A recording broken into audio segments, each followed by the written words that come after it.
When we talk about the past, we conventionally refer to history and prehistory, with prehistory meaning the time before written records first appeared. The Bronze Age saw the first comprehensive writing systems evolve in ancient Egypt and Mesopotamia. However, fully fledged writing systems aside, humans have been storing information on objects and on cave walls in some form or another for tens of thousands of years.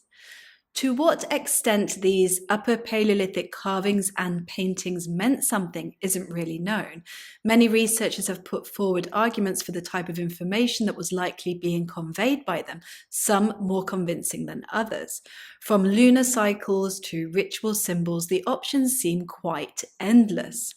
It could also be that the carvings represented a sort of proto-writing long before the Bronze Age cuneiform and hieroglyphics of Mesopotamia and ancient Egypt, respectively. A new study published in the Proceedings of the National Academy of Sciences looks at the statistical likelihood that several hundred Upper Paleolithic carvings spanning around 10,000 years were in fact a form of proto-writing.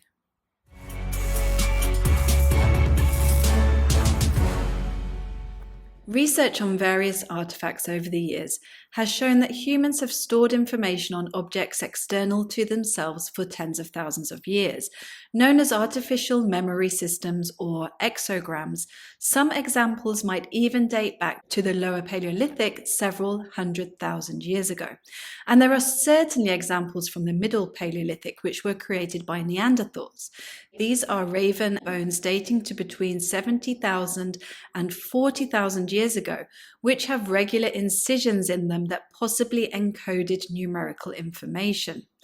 However, incised mobile objects started to appear in much bigger quantities during the Upper Paleolithic, and what's more, these artificial memory systems seem to have got more complex towards the end of that period. It was during the Upper Paleolithic, around 45,000 years ago, that modern humans first arrived in Eastern and Central Europe. They carved sequences of geometric signs on mobile objects, such as tools and figurines made of ivory, bone, and antler.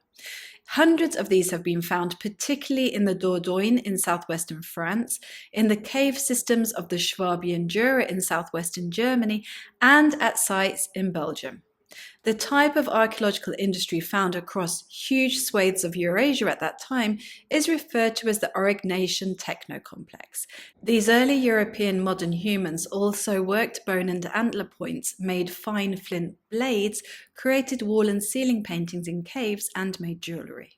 The new study published in the Proceedings of the National Academy of Sciences built upon previous statistical research on the human language, ancient sign systems, and animal communication. The study is considered part of an emerging field of research called evolutionary semiotics. For those who don't know, semiotics simply means the study of signs and symbols and their use or interpretation. The researchers included 260 mobile objects in the study, which had come from caves inhabited by the Swabian Aurignacian culture in southwestern Germany. These people lived in the cave system of the Swabian Jura between 43,000 and 34,000 years ago. This cave system is a UNESCO World Heritage Site called the Caves and Ice Age Art in the Swabian Jura and comprises 6 caves in total located in the Lahn and Ach valleys. The early modern humans living here made specialized tools for cutting meat and making clothes. They may also have made musical instruments, since bone and ivory objects thought to have been used as flutes were found in the Geisenklosterle cave. This would make them the oldest musical instruments ever to be found. Much jewellery and many figurines were created by the Swabian Aurignacian people.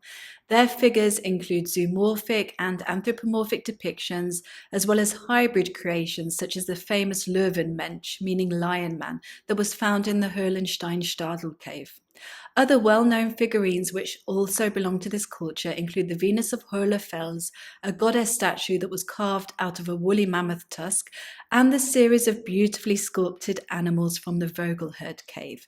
This is a sculpture of a wild horse, this is of a woolly mammoth, this is of a cave lion, and this one could be either a lion or a bear. The authors of the paper define signs as those etched into a surface that can be seen and interpreted by an intelligent viewer. Of course, this can include bite marks, cut marks, and other manipulations that are a byproduct of some practical activities such as butchering, or those that are carried out intentionally for functional reasons, such as the creation of holes to attach ropes. So in the study, they focus purely on signs which are both intentional and non-utilitarian. Sign types include lines, points, crosses, stars, grid patterns, and zigzag lines. For comparison, the researchers used material depicting the earliest proto-cuneiform from ancient Mesopotamia. This comes from Uruk 5, Uruk 4, and Uruk 3, so ranges from 3500 to 3000 BCE. To compare the ancient signs with modern-day writing systems, they used the text data diversity sample, which includes 89 different languages written in 16 scripts. I won't go into the materials and methodology used to carry out the statistical analysis because it's complicated and uses terminology that requires a lot of explanation, so we would be stopping every minute. There's also a lot of maths in it, which I don't understand. For the mathematically inclined, the paper is open access and listed below if you want to find out more. However, the researchers do give a helpful and succinct overview of the results of their study. Essentially, they found that the sign systems on the Upper Paleolithic objects had similar statistical fingerprints to the earliest numeric and numero-ideographic proto-cuneiform tablets from ancient Mesopotamia. So those dating to the Uruk 5 period, which was 5,500 years ago.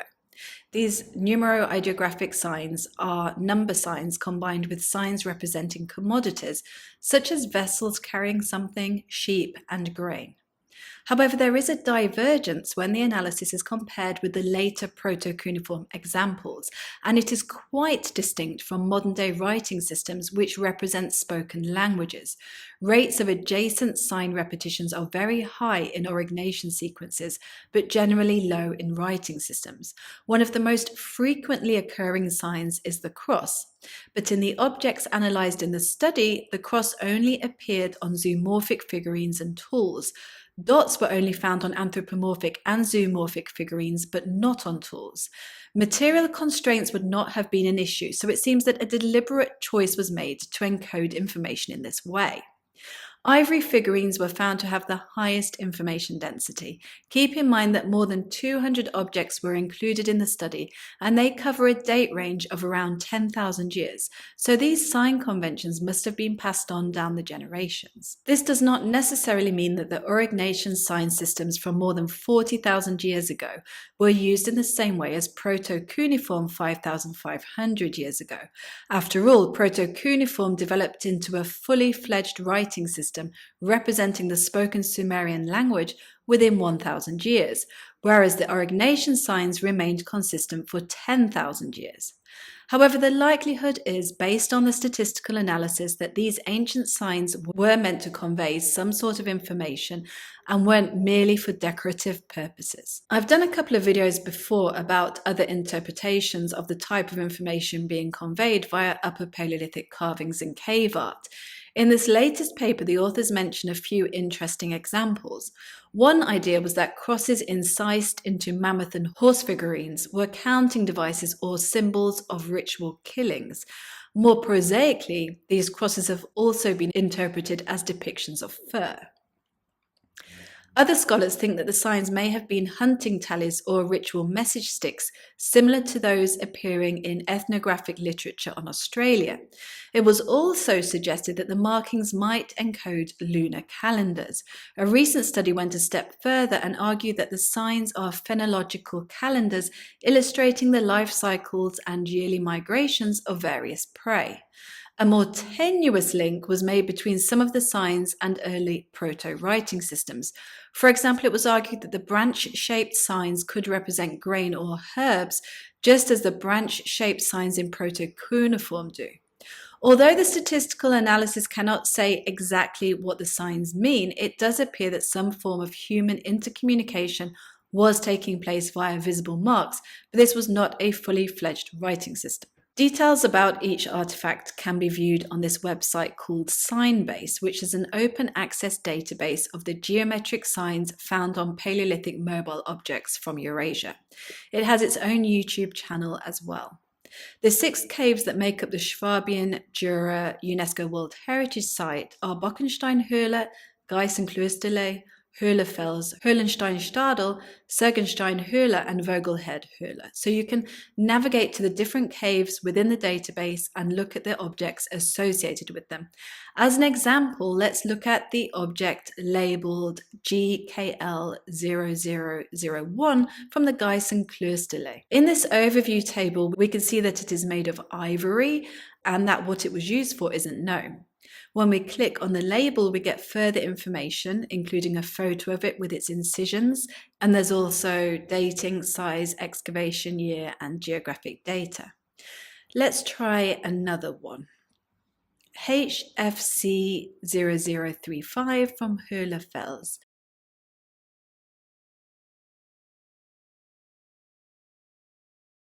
We can see that it is a zoomorphic figurine made of ivory. When we click on it, we can see the markings. Let's also take a look at one of the ivory objects thought to be a flute.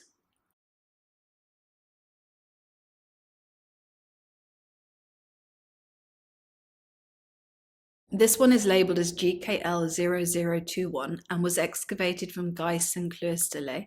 Here's a drawing of it with the markings on both sides.